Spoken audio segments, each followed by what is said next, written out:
ditiuplah sangkakala, maka matilah siapa yang di langit dan di bumi, kecuali siapa yang dikehendaki oleh Allah.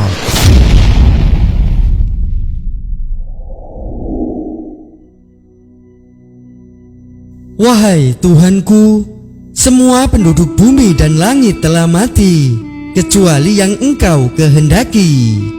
Allah yang Maha Mengetahui mengujinya dengan berfirman, siapakah yang masih hidup, wahai Israel? Yang masih hidup adalah Engkau yang Maha Kekal, para malaikat pemikul arsy, Jibril, Mikail, dan aku Israel. Allah lantas berfirman, hendaklah malaikat Jibril dan Mikail juga mati. Baiklah, wahai Tuhanku. Malaikat Israel pun lantas bergegas memenuhi tugasnya. Mula-mula ia mencabut nyawa malaikat Mikail, kemudian dilanjutkan dengan mencabut nyawa malaikat Jibril. Setelah itu ia pun kembali menghadap Allah. Wahai Tuhanku, malaikat Jibril dan Mikail sudah mati. Allah yang Maha Mengetahui lagi-lagi menguji malaikat Israel dengan firman-Nya, siapakah yang masih hidup, wahai Israel? Yang masih hidup adalah Engkau yang Maha Kekal, para malaikat pemikul arsy, dan aku Israel. Allah berfirman, hendaklah malaikat pemikul arsy juga mati. Baiklah, wahai Tuhanku. Malaikat Israel lantas bergegas memenuhi tugasnya.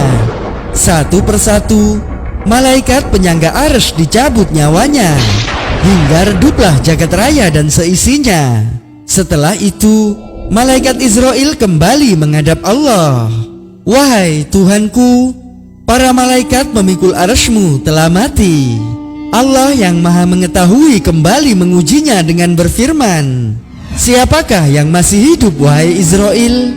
Yang masih hidup adalah Engkau yang Maha Kekal, dan aku Israel, wahai Tuhanku.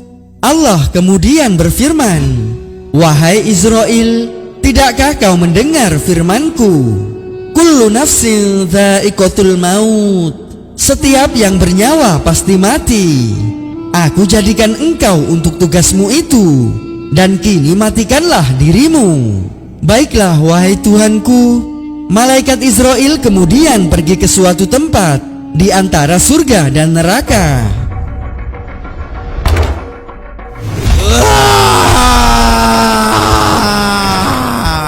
Sungguh sakit dan berat pencabutan nyawa ini. Andaikan aku mengetahui sebelumnya, maka aku akan lebih lembut ketika mencabut nyawa orang-orang mukmin.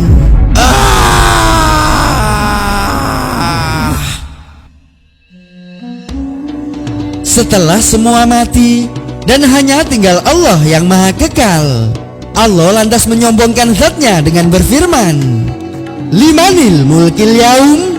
Siapakah yang mempunyai hak milik pada hari ini? Lillahil wahidil qahhar. Hanya bagi Allah yang tunggal dan berkuasa atas segala sesuatu.